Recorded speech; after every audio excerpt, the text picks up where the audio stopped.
Who is the most undervalued player going in round one of your rookie drafts? All that and more in this episode of the Locked On Dynasty Football Podcast. You are Locked On Dynasty Football, part of the Locked On Podcast Network. Here are your hosts, Marcus Mosher and Kate Magdziuk. Welcome back to the Locked On Dynasty Football Podcast, part of the Locked On Podcast Network, your team every day. We'd like to thank you for making us your first listen of the day. I am your host, Marcus Mosher. You can follow me on Twitter at Marcus_Mosher. And joining me today, as always, is Kate Magdziuk. Check her out on Twitter at Kate Magdziuk. Kate, round one of our rookie drafts are here. I know that I have a draft coming up this weekend. Cannot wait to get into it. How are you doing today? I'm good. This is my favorite tis the season kind of moment.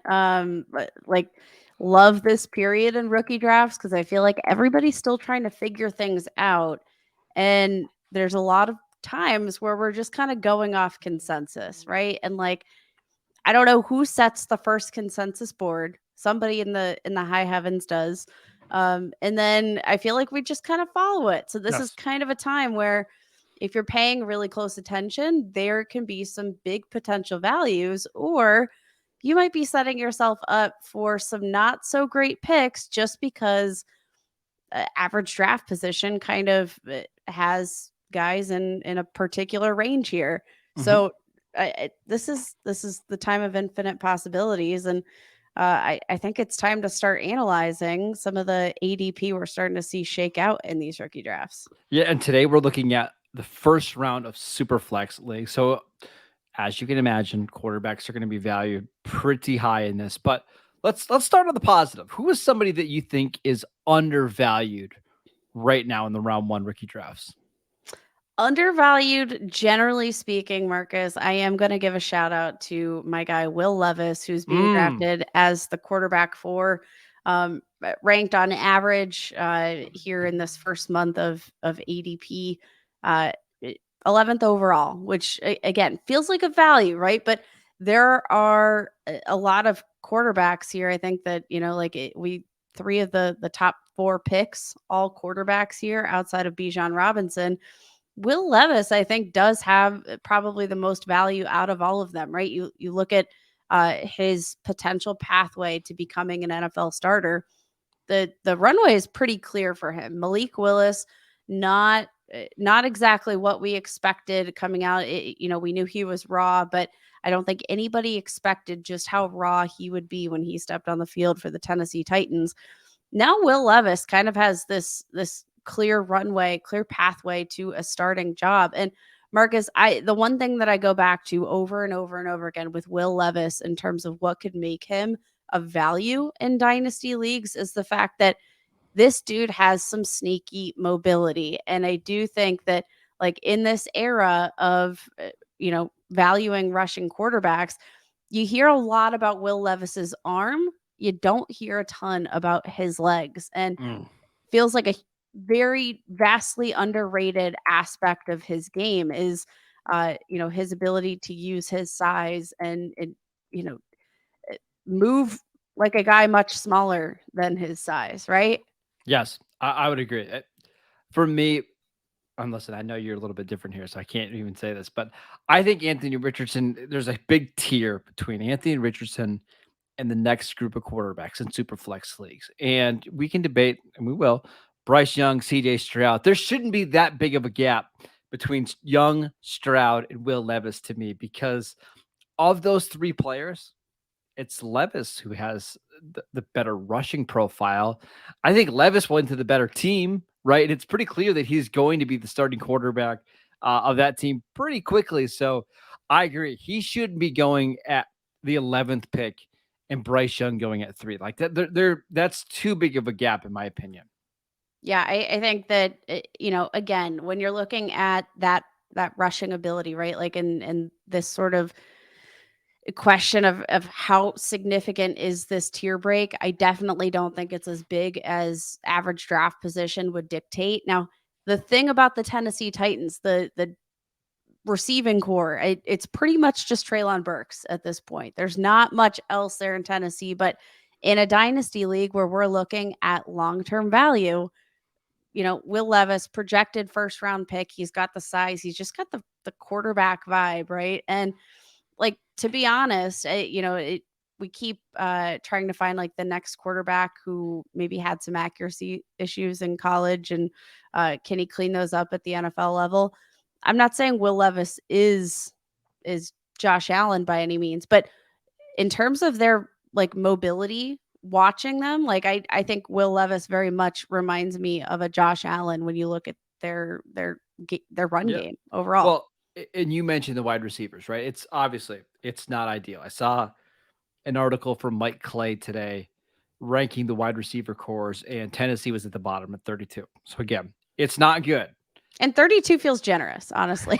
like There's 32 out of 32. Well, I was gonna say there's definitely some college schools that have better wide receivers than the Titans, aka Ohio State.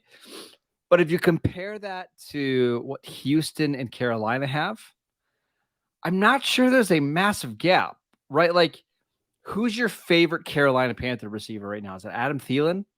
Is it Terrace Marshall? Is it Jonathan Mingo? Like, there might be a little bit more depth there, but it's not like those guys have such significantly better quarterback situations. So for that reason alone, I agree with you. I think in Superflex league specifically, I think Will Levis is a tad undervalued. I think I would have no problem at all selecting him inside the top 10. But I also think Bryce Young, CJ Stroud should be a little bit closer to the middle of round 1 rather than picks 3 and 4. Yeah, I definitely agree with you there. And I mean, let's just write off the 2022 season. Prior to that, last season, 2021, had almost 400 rushing yards, 9 rushing touchdowns. An underrated mobile asset. Levis had some health issues in the 2022 season. It wasn't like a stellar offense by any means, but the potential is there. So Marcus, let's hear another one. Let's stay positive. I want to hear another potential value here in the first round. Okay. I'll give you my value pick after this quick little break, because this episode is brought to you by Built Bar. Or if you're looking for a delicious snack but don't want all the sugar and the calories, then you need the absolute best tasting protein bar ever. You got to try it. It's Built Bar. If you're like me, you're trying to be a little bit healthier as we get into summer, but you don't want to compromise on taste, got just the thing for you. It's Built Bar and Built Puffs. They taste amazing. They're healthy. You're not even going to know that they're healthy because they taste that good. What makes Built Bar so good? Well, they're covered in 100% real chocolate. That's right, real chocolate. And they come in so many unbelievably great flavors like churro, peanut butter brownie, and cookies and cream. Not sure how Built does it because they only have 130 calories, only 4 grams of sugar, but 17 grams of protein. And now you don't even have to wait to get a box. For years, we've been telling you that you can go to Built.com, order your boxes over there, which you can still do. But now if you live close to a Walmart, go in to the pharmacy section, grab a 4-bar box of the cookies and cream, the double chocolate, or the coconut puff.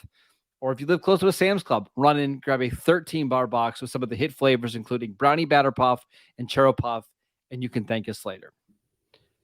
Thanks for making Locked On Dynasty your first listen every day. Everydayers, tomorrow on the show, Matt and Ryan will be back to look at round 2 and some of the most undervalued and overvalued players from round 2. So make sure you check in on that.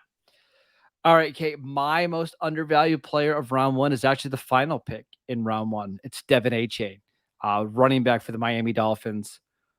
I mean, first of all, Kate, what an awesome fit, right? You get the fastest running back that we've seen in forever go to the fastest team that I've seen in my life. And it's not like there's a lot blocking him here, right? Even if you just look at 2023, it's Raheem Mostert at age 32 and 33, who really struggled to stay healthy. It's Jeff Wilson, who's now bounced around the league a little bit, who's on a 1-year deal. If you're looking forward, I mean, there's a chance by 2024. Like, this is just Devin Achane's backfield on an offense that is going to score a ton of points. I actually, Marcus, I've got to stop you there because he was on my list of most overvalued assets here. Yes, perfect. Let's fight about this. Right, let's fight about this. Why do you think he's overvalued?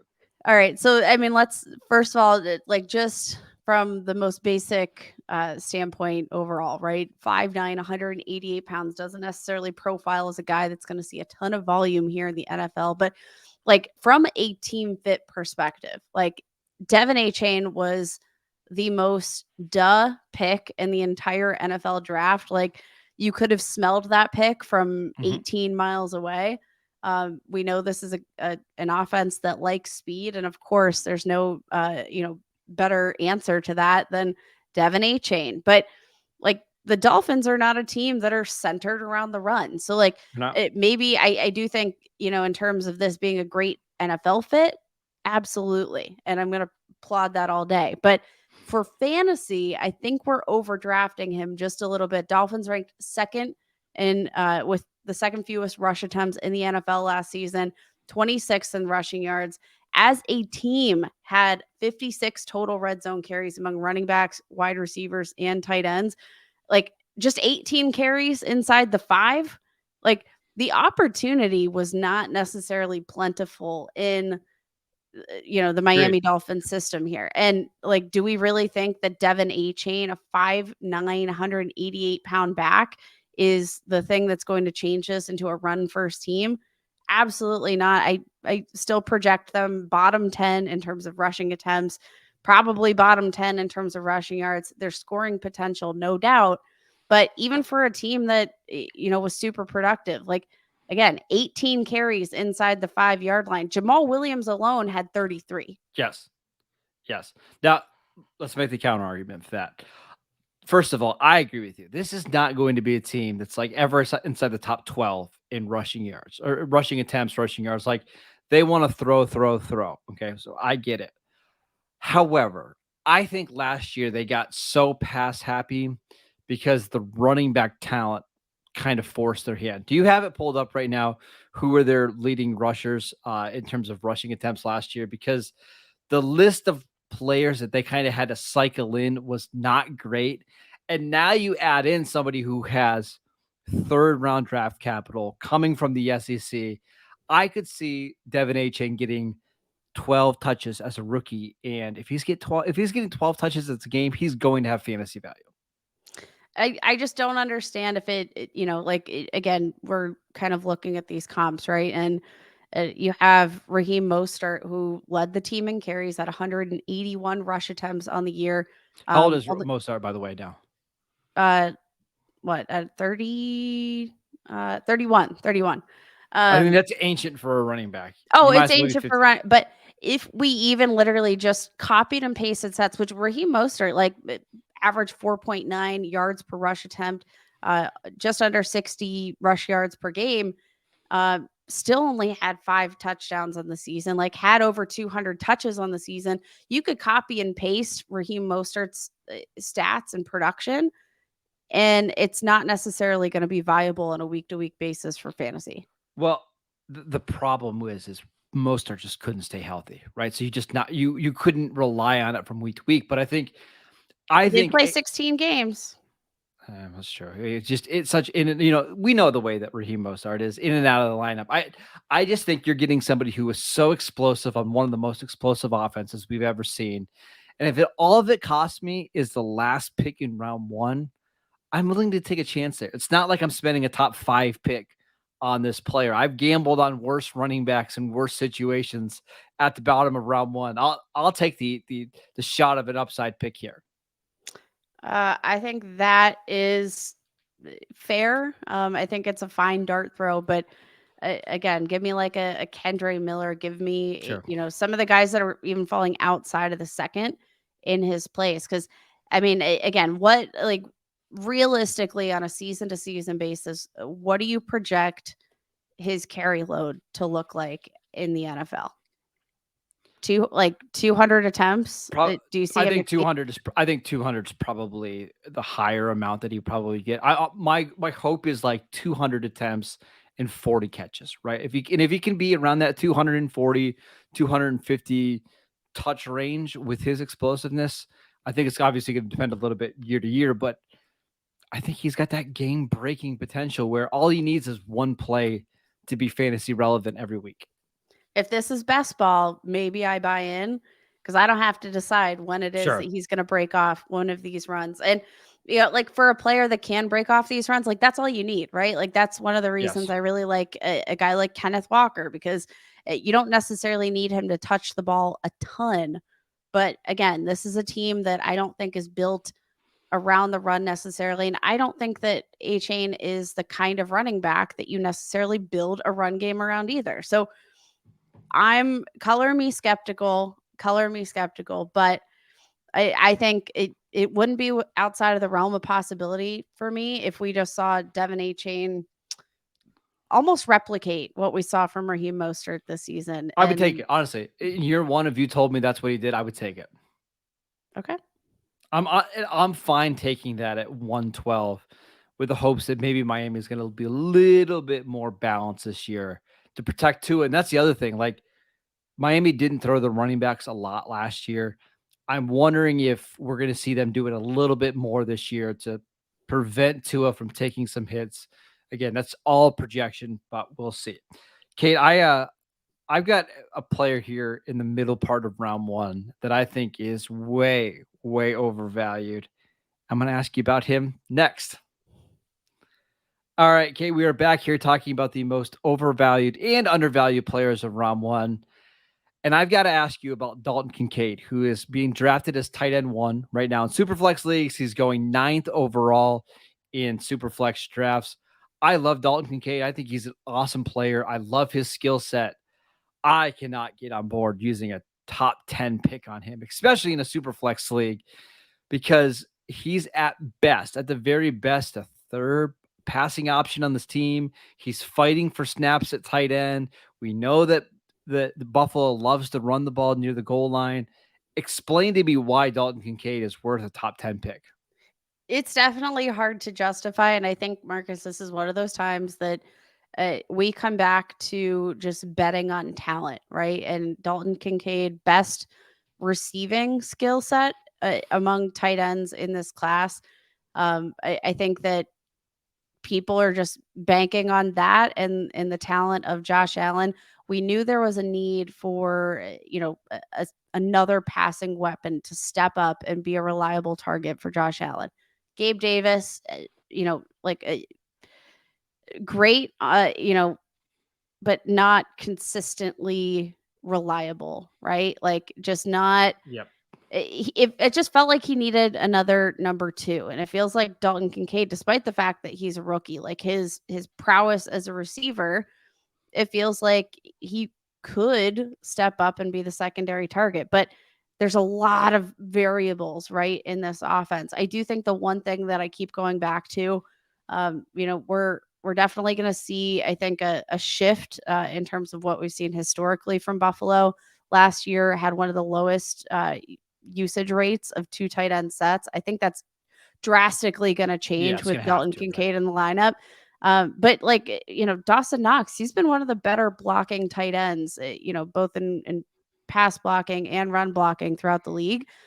If this, move to draft Kincaid kind of relegates, Knox into maybe a more blocking heavy role, the pathway could be there for Dalton Kincaid for targets. The problem is Dawson Knox is still a pretty good red zone option because he's so big. And is that where Kincaid's a small tight end? He's 6'3", 245 pounds. Like, are they going to use Dawson Knox more in the red zone? Is he just not going to be on the field a ton? Are they going to replace him when they go to, 4 receiver sets, which they do a ton? I don't know. With this tight end class being as deep as it is, and you can get Michael Mayer going in round 2. You can get Sam Laporta, who was the second tight end drafted this year. You could get a Luke Musgrave or a Luke Schoonemaker. Like, I don't know if I could justify spending a first round pick on a tight end in this year's class when I've got guys that I like a lot better, including a quarterback in a super flex league, which we already talked about in Will Levis.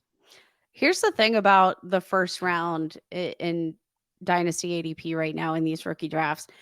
It feels like a lot of players that are sort of very similarly tiered, and it feels like all of these guys have like pretty even chances. Like I think generally speaking, this NFL draft class, it feels like, from a real life NFL standpoint, none of these picks were necessarily huge surprises, right? By Like, the, by the way, I should read through the first round just in case. We should have yes, done it at the top, but it's Bijan Robinson, Anthony Richardson, Bryce Young at 3, CJ Stroud at 4, Gibbs at 5, Jackson Smith at Jigba at 6, Jordan Addison at 7, Quentin Johnson at 8, Dalton Kincaid at 9, Zay Flowers at 10, Will Levis at 11, Devin A. Chain at 12. Sorry, I should have done it at the top of the show. I apologize. that's okay. I think just looking at this first round, it feels like all of these guys probably have pretty, even chance at a breakout. There's no one that stands out far and away. Like there's Bijan, and then it feels like there's everybody else in the first round. If anything, again, I keep looking at ADP, and I've said it a couple times here, I think already, in the last few shows we've done. It feels like the first round is the first round, and where the value starts to get really exciting is in the rounds to follow, I not agree. necessarily here in the first round. I agree. So that's a nice little tease for Matt and Ryan tomorrow as they come back and do round 2. Uh, I want to be drafting earlier in round 1 than later. If I have a late first round pick, I kind of want to bail and try to stockpile round 2 and round 3 picks. So I think Kate, you're on the same page as me, correct? Yes, if I'm in the end of the first, I'd prefer just to trade back and see what else you can Pick up get. whatever 'Cause you can get, right? I think there's a lot of picks in rounds 2, rounds 3, even rounds 4, in some of your drafts that just, have a pretty decent chance Yes. at, a workload right out of the gate that you're going to be able to bank on, and you know, maybe get a few additional dart throws with that ability to trade back. Although I like Jordan Addison a lot, going 7th overall. If you can get him in right in the middle of round 1, oh, I love that. You're getting a 1,000-yard receiver as a rookie. Absolutely, absolutely love that.